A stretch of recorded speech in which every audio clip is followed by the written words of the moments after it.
అధిక బరువు అనేక సమస్యలకు కారణం. సాహితీ యోగా ఆన్లైన్ క్లాసులో జాయిన్ అవ్వండి. నమస్తే, వెల్కమ్ టు సుమన్ టీవీ. నేను మీ Sai Bhairi. Match number 40 IPL 2026లో పంజాబ్ వర్సెస్ రాజస్థాన్ రాయల్స్. ఈ మ్యాచ్ ఏ విధంగా ఉండబోతుంది, పూర్తి వివరాలు తెలుసుకుందాం. మనతో పాటు స్పోర్ట్స్ అనలిస్ట్ సేజ్ వెంకటేష్ గారు ఉన్నారు. సార్ నమస్తే. సార్ నమస్తే సార్. విజయ పరంపరతో పంజాబ్ ఒకవైపు, ఏం జరగబోతుంది మ్యాచ్లో, ఎలాంటి మ్యాచ్ చూడొచ్చు మనం ఈరోజు? ఒకటి మాత్రం మనం చెప్పొచ్చు ఏంటంటే, పంజాబ్ ఓడించడం అంత ఈజీ కాదు. అంటే 50% మ్యాచెస్ ఆడారు, 7 మ్యాచెస్ ఆడారు. దాంట్లో ఒక వర్షం వల్ల రద్దయిన మ్యాచ్ మినహాయిస్తే మిగతా 6 మ్యాచ్లు కూడా వాళ్ళు గెలిచారు. అపోజిషన్ 264 చేసినా కూడా దాన్ని కూడా చేజ్ డౌన్ చేశారు. సో ఆ టీంకి ఎదురు లేకుండా ఉంది. ముఖ్యంగా led by Shreyas Iyer graph ఇప్పుడు అద్భుతంగా పెరిగింది. సో అతను ఇండియా క్యాప్టెన్ చేయాలని చెప్పి అందరూ అడుగుతున్నారు. ఎందుకంటే అతను బ్యాట్స్మెన్గా బ్రహ్మాండంగా ఆడుతున్నాడు, టీంను కూడా అలాగే చక్కగా నడిపిస్తున్నాడు. సో అతని క్యాప్టెన్సీ క్రెడెన్షియల్స్ చాలా చాలా ఇంప్రూవ్ అయినాయి. ప్లస్ అతను బ్యాట్స్మెన్గా కూడా స్పిన్ ఆడడం కానీ, పేస్ ఆడడం కానీ, ఎలాంటి చేసినైనా అతను హ్యాండిల్ చేయడం. సో వాళ్ళు ఫస్ట్ బ్యాటింగ్ చేసినా గెలుస్తున్నారు, సెకండ్ బ్యాటింగ్ చేసినా గెలుస్తున్నారు. సో ఈ టీంకి ఎదురు లేకుండా ఉంది. ఇంతవరకు ఒక టైటిల్ కూడా గెలవని టీం ఇది. కానీ ఈసారి టైటిల్ వాళ్ళ నుంచి ఎలాగూ తప్పే పరిస్థితి లేదు. ఖచ్చితంగా గెలుస్తారని ఒక కాన్ఫిడెన్స్ అది క్రియేట్ చేస్తారు. చెప్పలేము మనం, ఎందుకంటే 50% టోర్నమెంట్ మాత్రమైంది. We're at the halfway stage. Second హాఫ్లో పరిస్థితి మారచ్చు, కానీ ఇప్పటివరకు చాలా ఇంప్రెసివ్గా వాళ్ళు పర్ఫామ్ చేయడం అనేది చూస్తాం. వాళ్ళకి గట్టిగా చెప్తే ఇలాంటి ప్రాబ్లమ్స్ కూడా లేవు. బ్యాటింగ్లో, బౌలింగ్లో కానీ ఎలాంటి ప్రాబ్లమ్స్ కూడా లేవు. కొన్ని క్యాచ్లు డ్రాప్ చేస్తున్నారు, అది మినహాయిస్తే I think they are doing extremely well. ఇంకోవైపు రాజస్థాన్ రాయల్స్ మొదట అన్ని మ్యాచ్ల్లో మంచి భీకర ఫామ్ చూపించి ఇప్పుడు తడబడుతున్నటువంటి పరిస్థితి. ఎక్కడ దెబ్బ పడుతుంది రాజస్థాన్ రాయల్స్లో? రాజస్థాన్ రాయల్స్ కున్న ప్రధానమైన స్ట్రెంత్ వైభవ్ సూర్యవంశీ. అతను మామూలుగా ఆడట్లేదు, నెక్స్ట్ లెవెల్ బ్యాటింగ్ ఉంది. అంటే ఒక ఫ్యూచర్ జనరేషన్ టాలెంట్గా అతను కనిపిస్తున్నాడు.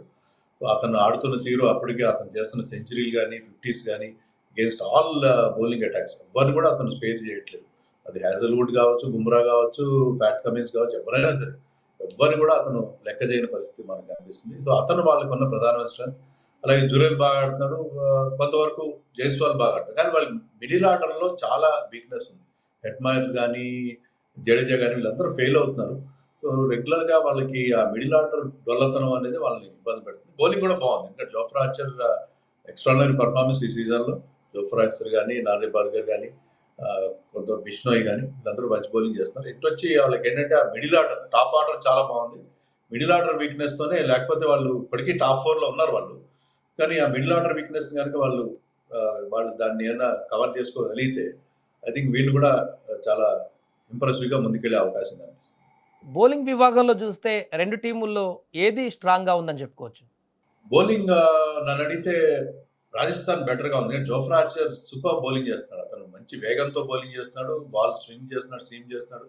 ఫస్ట్ స్పెల్లో ప్రతిసారి వికెట్లు తీయడం అనేది మనం చూస్తాం. కొన్ని క్యాచ్లు డ్రాప్ అవుతున్నాయి తప్పిస్తే ప్రతిసారి కూడా అతను చాలా ఇంప్రెసివ్గా ఉన్నాడు. అతనికి ఆ లెఫ్ట్ ఆర్మ్ పేసర్ నార్రే బర్గర్ కూడా మంచి సపోర్ట్ అందిస్తుంది. సో వాళ్ళ బౌలింగ్ చాలా చాలా స్ట్రాంగ్గా ఉంది. బ్రిజేష్ శర్మ కూడా కొంతవరకు థర్డ్ సీమర్గా బాగా పర్ఫామ్ చేస్తాడు. బట్ పంజాబ్ బౌలింగ్ కూడా చాలా చక్కగా ఉంది. దాంట్లో హర్షదీప్ సింగ్ హై స్కోరింగ్ మ్యాచ్లో కూడా హీస్ బౌలింగ్ వెల్. మొదట్లో అతను చాలా స్లోగా స్టార్ట్ అయ్యాడు, సరిగా రిథంలో కనబడలేదు. కానీ లాస్ట్ 2-3 మ్యాచెస్గా Harshdeep bowling is very well. And అలాగే మీకు బార్క్లెట్ కానీ, మార్క్ హ్యాన్సన్ కానీ చాలా మంచి బౌలింగ్ చేస్తారు. చహల్ మనకు తెలుసు, చహల్ మోస్ట్ ఎక్స్పీరియన్స్ బౌలర్ ఈ ఫార్మాట్లో. సో ఈవెన్ పంజాబ్ కూడా బౌలింగ్లో స్ట్రాంగ్గా. అంటే పంజాబ్ ఇంత ఎదురులేనటువంటి టీమ్గా మారడానికి ప్రధాన కారణాలు అంటే ఏం చెప్పొచ్చు అంటారు? ఒక్క ఓటమి లేదు, అసలు ఓడిపోతుందనేటువంటి అనుమానం కూడా కలగట్లేదు ఎవరికి ఎక్కడ కూడా. ఎందుకు ఇంత స్ట్రాంగ్గా ఎలా మారింది పంజాబ్? అంటే దాని శ్రేయస్ అయ్యర్ లీడర్షిప్ ఒకటి, అతని బ్యాటింగ్. ఎందుకంటే చాలా కన్సిస్టెంట్గా, చాలా అగ్రెసివ్గా ఆడుతున్నాడు అతను. తర్వాత వాళ్ళిద్దరు ఓపెనర్స్ ప్రియాన్ షారి అండ్ ప్రభ్సిమ్రన్ సింగ్ వాళ్ళు బ్రహ్మాండమైన స్టార్ట్స్ అందిస్తున్నారు. వాళ్ళు 265 టార్గెట్ ఉన్నప్పుడు వాళ్ళిద్దరు కలిసి పవర్ ప్లేలో చెలరేగిపోయారు.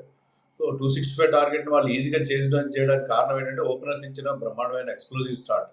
సో వాళ్ళకి స్ట్రెంత్ అదే మనం ప్రధానంగా చెప్పుకోవాలి. వాళ్ళకు కూడా మిడిల్ ఆర్డర్లో కొంత ప్రాబ్లం ఉంది. అంటే మిడిల్ ఆర్డర్ పెద్ద బ్యాటింగ్ కూడా రావట్లేదు. స్టాయినస్ కానీ, శశాంత్ సింగ్ కానీ, కార్నలీ కొన్ని మ్యాచ్ల్లో బాగానే ఆడుతున్నాడు. బట్ ఓవరాల్గా ఏంటంటే వాళ్ళకి ఈ ముగ్గురు బ్యాటింగ్ చాలా స్ట్రాంగ్గా ఉంది. అలాగే బౌలింగ్ యూనిట్ కూడా ప్రతి మ్యాచ్లో బాగా పర్ఫామ్ చేస్తారు. బార్క్లెట్ న్యూ బాల్తో బాల్ స్వింగ్ చేసి వికెట్లు తీస్తున్నారు. హర్షదీప్ కూడా ఫామ్లోకి వచ్చాడు. డెత్ బౌలింగ్లో కూడా Harshdeep is bowling those good yorkers. And mark Hansen తన హైట్ని యూజ్ చేసుకుని అతను అంటే వరల్డ్ కప్ అంత బాగా పర్ఫామ్ చేయకపోయినా ఇక్కడ అతను కూడా మంచి పర్ఫార్మెన్స్ ఇస్తాడు. సో ఆ టీం పర్ఫెక్ట్గా సెట్ అయింది. టీం బ్యాలెన్స్ కూడా చాలా బాగుంది. అందుకనే వాళ్ళకి అలాంటి అజేయంగా కొనసాగుతుంది. సో ఇక్కడ న్యూ చండీగఢ్లో జరుగుతుంది కాబట్టి మ్యాచ్ ఇక్కడ అంటే బౌలర్స్కి ఏమైనా అడ్వాంటేజ్గా మారేటువంటి అవకాశం ఉందా ఈ గ్రౌండ్లో? చండీగఢ్లో మనకి 2 రకాల ఫలితాలు మనం చూసాం. ఎందుకంటే కొన్ని మ్యాచెస్ చాలా లో స్కోరింగ్ ఉంటాయి, కొన్ని మ్యాచెస్ చాలా హై స్కోరింగ్ ఉంటాయి. మరి పిచ్ ఎలా ఉంటుందో మనకి ఎలాంటి సమాచారం లేదు. ఇట్ కుడ్ గో ఐదర్ వే. అయితే కనుక బ్రహ్మాండమైన హై స్కోరింగ్ మ్యాచ్ అయినా ఉండొచ్చు, లేకపోతే లో స్కోరింగ్గా ఉండే అవకాశం కూడా ఉంది. సో ఫైనల్గా ఈ రెండు టీంల మధ్య జరుగుతున్నటువంటి పోరులో ఎవరు గెలిచేటువంటి అవకాశం ఉంది? స్లైట్ ఎడ్జ్ ఎవరికి ఇవ్వచ్చు? స్లైట్ ఎడ్జ్ డెఫినెట్గా పంజాబ్కే వచ్చు. అది ఆల్రౌండ్ సైడ్, అది అన్ని రకాలుగా బ్యాలెన్స్ ఉన్న సైడ్. కానీ వైభవ్ సూర్యవంశీ చెలరేగిపోతే అతను ఆడుతున్న తీరు, అతను ఏంటంటే 10 ఓవర్లు దాటట్లేదు. 10 ఓవర్లు దాటి అతను కనుక ఫుల్గా బ్యాటింగ్ చేయగలిగితే కేవలం సెంచరీ కూడా చాలా మెరుపు వేగంతో చేస్తున్నాడు అతను కనుక తన ఫుల్ పొటెన్షియల్ రిలీజ్ కాగలిగితే ఐ థింక్ పంజాబ్కి మొదటి ఓటమి.